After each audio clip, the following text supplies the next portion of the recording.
सभी कैंडिडेट्स को मेरा नमस्कार। मैं Durgesh Yadav, CEO founder of DS platform. आप सभी जो भी कैंडिडेट सीबीटी में क्वालिफाइड है आईटीआई इंस्ट्रक्टर के लिए, तो आप सभी काफी कमेंट कर रहे थे क्या सर हम लोग फॉर्म भरते समय जो गलतियां किए हैं उसको सुधार करने का मौका मिलेगा। तो जी आप ही के लिए जो है बीटीएससी की तरफ से एक नोटिफिकेशन जारी कर दिया गया है। जैसा कि आप सभी देख सकते हैं, हम बिहार टेक्निकल सर्विस कमीशन के साइट पर है, जिसका ये ऑफिशियल इसका साइट है। इसमें आप आइएगा तो इम्पोर्टेंट नोटिस पर आप आ जाइएगा। इम्पोर्टेंट नोटिस पर आप आइएगा, खुद से भी आप लोग कर सकते हैं। इम्पोर्टेंट नोटिस पर आकर यहाँ थोड़ा सा स्क्रॉल कीजिएगा तो यहाँ देख सकते हैं कि दो टाइप का आपका नोटिफिकेशन जारी किया गया है, एक 1367 और 1366, है ना। इसमें आप देख सकते हैं कब नोटिफिकेशन जारी किया गया है, 20/6 यानी आज ही के डेट में जारी किया गया है दोनों नोटिफिकेशन। एक नोटिफिकेशन को हम लोग डाउनलोड करेंगे और उससे जो हमारा ये 1366 है वही नोटिफिकेशन इसमें भी इंक्लूड किया गया, तो इसको हम लोग डाउनलोड कर लेते हैं और समझते हैं, ठीक है ना, इसके बारे में कि क्या ये कह रहा है। A to Z प्रोसेस इसके बारे में हम लोग समझते हैं। आप मेरे साथ अंत तक बने रहिए, ठीक है। इसमें ज्यादा कुछ नहीं कहा गया है, जैसा कि आप सभी देख सकते हैं बिहार तकनीक सेवा आयोग 20/6/2024 को, है ना। स्क्रॉल करेंगे तो देख सकते हैं यहाँ किसके रिगार्डिंग किया गया है, ये सारा चीज आपको हम समझाने वाले हैं, ठीक है। यहाँ समझिए, बोला गया है कि 1366, है ना, 1366 दिनांक 20/6/2024 द्वारा कंप्यूटर बेस्ड टेस्ट में क्वालिफाइड अभ्यर्थियों के ऑनलाइन आवेदन के स्क्रूटनी के पश्चात जो क्वालिफाइड है उन्हीं अभ्यर्थियों का जो है ऑनलाइन स्क्रूटनी के पश्चात आपत्ति प्राप्त करने के संबंध में विस्तृत दिशा निर्देश सहित आवश्यक सूचना प्रकाशित की गई है ना। स्क्रूटनी के बाद जो है आपत्ति प्राप्त ऑब्जेक्शन प्राप्त करने के संबंध में विस्तृत दिशा निर्देश सहित आवश्यक सूचना प्रकाशित की गई है, जिसमें विज्ञापन वार आपत्ति प्राप्त करने की अवधि अलग से प्रकाशित की जाने का उल्लेख है। जो है इसमें जो है कहा जा रहा है कि आपत्ति प्राप्त करने की अवधि अलग से प्रकाशित किए जाने वाले का क्या है, उल्लेख है, ठीक है ना। मतलब अलग से जो है आपको समय दिया जाएगा जिसमें आप आपत्ति कर सकते हैं। जैसा कि यहाँ सभी देख सकते हैं, कह रहा है उपयुक्त के क्रम में निम्न विज्ञापन हेतु 21/6/2024 से लेकर 27/6/2024 के अपराह्न 6 बजे से 6 बजे तक आपत्ति प्राप्त करने हेतु निर्धारित की गई है। ये इसके लिए आपको क्या करना पड़ेगा, इसके ऑफिशियल साइट पर हमेशा विजिट करते रहना पड़ेगा। 21/6 से लेकर 27/6 शाम मतलब 6 बजे अपराह्न 6 बजे तक आपत्ति प्राप्त करने हेतु निर्धारित की गई है। और देखिए कौन कौन ट्रेड वाले, यहाँ ट्रेडों की संख्या दे दी गई है, किसमें दिक्कतें हैं। व्यवसाय अनुदेशक मशीनिस्ट है, व्यवसाय अनुदेशक refrigerator and air condition technician है, ड्राफ्ट्समैन मैकेनिकल है, फिटर है, टर्नर है, मैकेनिक ट्रैक्टर है और मैकेनिक मोटर व्हीकल है, मैकेनिक ऑटो बॉडी पेंटिंग है। तो इतने जो है 8 ट्रेड में जो है कुछ ना कुछ त्रुटियां पाई गई है ना। और यही लोग जो है ऑब्जेक्शन कर सकते हैं, ठीक है, ओके। यहाँ देख सकते हैं, यहाँ क्या कहा जा रहा है, यहाँ कहा जा रहा है कि अभ्यर्थी को निर्देश दिया जाता है कि आयोग माने क्वालिफाइड के प्रतांक 1366 दिनांक 20/6/2024 में दिए गए विस्तृत दिशा निर्देश के आलोक में आपत्ति यदि हो तो दर्ज करना सुनिश्चित करेंगे। यदि आपके, है ना, ये पब्लिश किया जाएगा यदि इसमें कुछ भी आपकी आपत्ति है, इस ट्रेड से है बिलोंग करते हैं आप, फॉर्म भरते समय कुछ आपत्ति है तो आप इसके साइट पर जाकर जो है वेबसाइट पर जाकर इसका ऑफिशियल वेबसाइट पर जाकर जो है आप क्या कर सकते हैं, है ना, ऑब्जेक्शन कर सकते हैं, ठीक है। ये प्रोसेस जो है, और इसमें नीचे आएंगे ना स्क्रॉल करके देखिए, ये जो है 1366 बताए थे ना कि 1366 और 1367 पेपर, ठीक है, दोनों एक ही साथ है, तो इसमें दोनों ऐड है और दोनों को एक ही बार समझाने की कोशिश कर रहे हैं। आप दूसरे यूट्यूबर को देखोगे तो 10 को वीडियो बनाएंगे लोग, लेकिन हम वैसा नहीं करने की कोशिश करते हैं ताकि एक बार जब कोई मतलब मेरे मित्र आ रहे हैं वीडियो देखने तो टोटल जानकारी ले ले, ठीक है। यहाँ क्या कहा जा रहा है कि 7/23 से 36/23 व्यवसायिक अनुदेशक के विभिन्न पदों विज्ञापन 15/23, 20/23, 21/23, 25/23, 29/23 एवं 30/23 को छोड़कर यहाँ आपको कह दे रहा है ये विज्ञापन संख्या इतना को छोड़कर बात हो रहा है, ठीक है।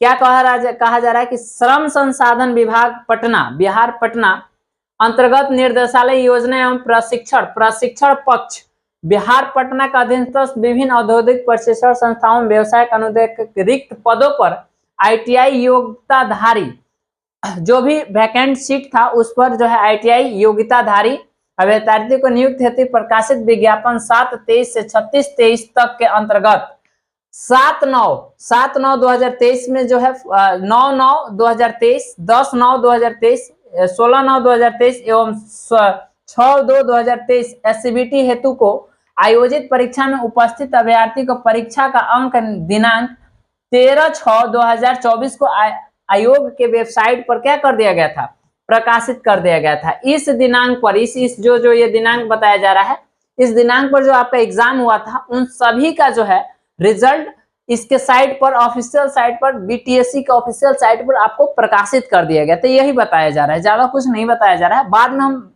मेन पॉइंट पर आते हैं, ठीक है। जो बताया जा रहा है यहाँ क्या कह रहा है, यहाँ को डायरेक्ट कह रहा है कि कंप्यूटर बेस्ड टेस्ट में क्वालिफाइड पाए गए अभ्यर्थी का ऑनलाइन आवेदनों की स्क्रूटनी विज्ञापन बड़ी शर्तों के अनुसार की गई। मतलब जो शर्त रखा गया था, जैसे 3 साल का ITI वाले लोगों को 3 साल का एक्सपीरियंस चाहिए था, है ना। ITI वाले जो CTI किए उनको 30% वेटेज मिलेगा, ITI का 20% वेटेज मिलेगा। इस सभी शर्तों को देखते हुए, है ना, अभ्यर्थी के दावे के अनुसार ऑनलाइन आवेदन में अपलोड किए गए प्रमाण पत्रों के आधार पर विज्ञापन के कंडिका 3(2) में अंकित प्रावधान के अनुसार मेघाक्रम स्क्रूटनी किया गया।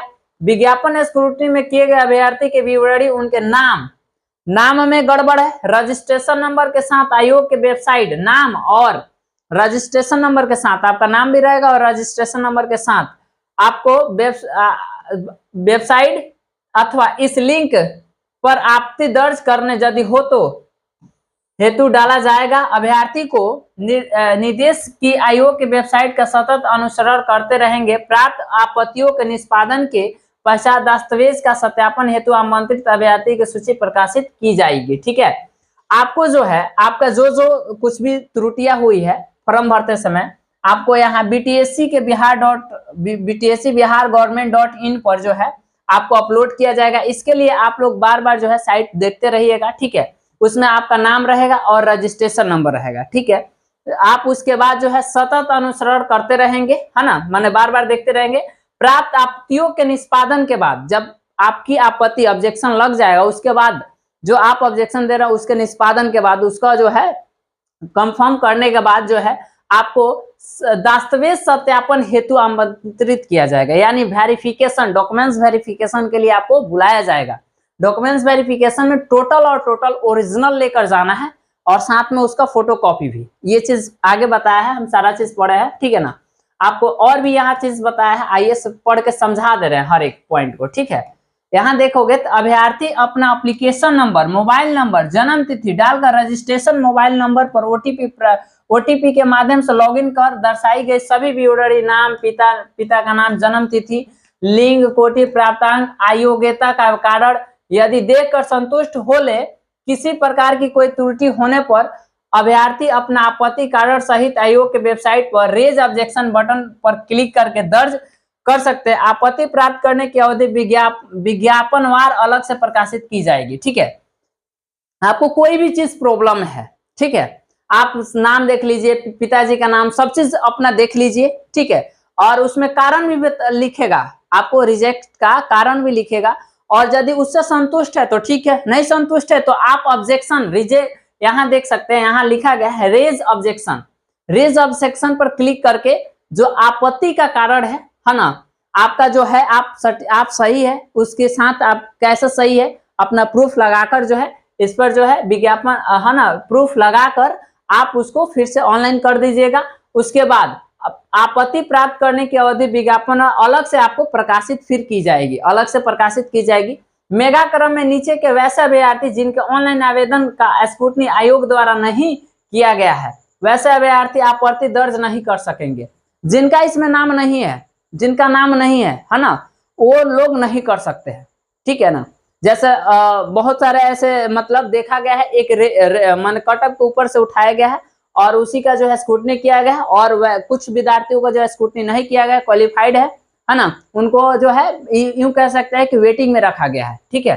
तो वैसे विद्यार्थियों का आपत्ति दर्ज नहीं कर सकेंगे, केवल ऑनलाइन आवेदन में उनके द्वारा किए गए दावे के अनुसार ही विवरणी प्रदर्शित करेंगे। क्लियर, इतना चीज क्लियर हुआ। हाँ, यहाँ सारा चीज और समझ लेते हैं। उपयुक्त ऑनलाइन आपत्ति के अतिरिक्त अन्य किसी माध्यम तथा ईमेल या निबंध, डाक, कुरियर आदि से प्राप्त आवेदन विचार नहीं किया जाएगा। यदि आपको कोई रेज ऑब्जेक्शन लगाना है और प्रमाण पत्र यानी प्रूफ अपना भेज किसके माध्यम से रहे, किसी कुरियर से, ऑनलाइन मतलब ऑनलाइन कह रहे हैं, कुरियर से भेज रहे हैं या डाक सेवा से, तो ये मान्य नहीं किया जाएगा। अनिवार्य शैक्षिक योग्यता का प्रमाण पत्र, अंक प्रमाण, अनिवार्य अनुभव प्रमाण पत्र नहीं रहने के कारण अयोग किया गया है। यदि आपका सटीक जो है आपका प्रमाण पत्र जो सर्टिफिकेट लगाए हैं या मार्कशीट लगाए हैं या अनुभव प्रमाण पत्र लगाए हैं वो 100% सही नहीं है तो आपको वहां रिजेक्ट किया गया है। रिजेक्ट का कारण भी बताया जा रहा है, ठीक है ना। उसके बाद शैक्षिक योग्यता आहार संबंधित राष्ट्रीय प्रशिक्षण के प्रमाण पत्र, राष्ट्रीय व्यवसाय प्रमाण पत्र, राज्य व्यवसाय प्रमाण पत्र से शैक्षिक योग्यता वाले अभ्यर्थी को अयोग किया गया है।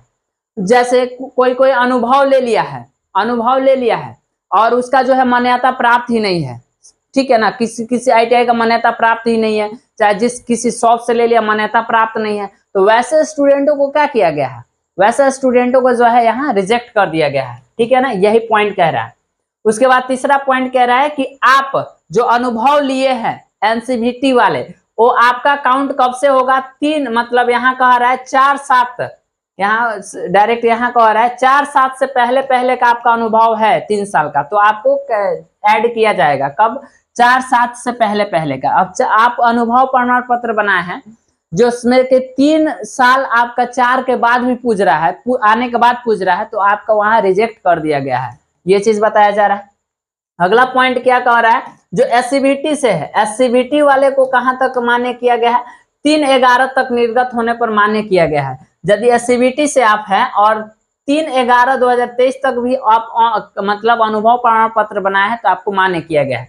लेकिन SCVT वाले को 4/7, याद रखिएगा 4/7/2023 से पहले का आपका अनुभव सर्टिफिकेट होना चाहिए, ठीक है ना। उसके बाद का होगा तो आपको क्या कर दिया गया, पहले का होना चाहिए, मतलब यहाँ हो जाना चाहिए 3/7/2023 का होगा, है ना, 2/7/2023 का, लेकिन इधर का नहीं होगा, 5/7/2023 का नहीं हो सकता है, 5/7/2024 का नहीं हो सकता है, इस तरीका से, ठीक है। यदि इधर का हो रहा है तो आपको जो है रिजेक्ट कर दिया गया है। ये चीज सारा चीज बताया जा रहा है, ठीक है।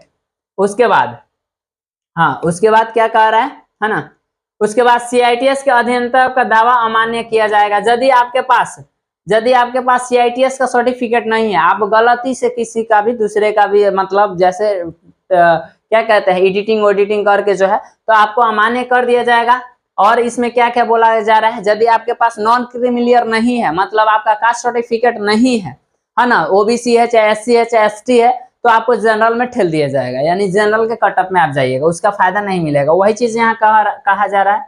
और साथ ही साथ यदि स्वतंत्र सेनानी के आप नाती पोता हैं और आपके पास सर्टिफिकेट उसका नहीं है, कोई प्रूफ नहीं है, तो आपको भी उसका लाभ आप नहीं उठा सकते हैं। साथ ही साथ यहाँ और भी बोल रहा है कि दिव्यांग प्रमाण पत्र नहीं है, तो आप दिव्यांग प्रमाण पत्र नहीं और आप दिव्यांग है तो उसका जो है लाभ नहीं उठा सकते। यही चीज बोला जा रहा है, ज्यादा कुछ नहीं। यानी यूं सब मिला जुला कर बोला जाए तो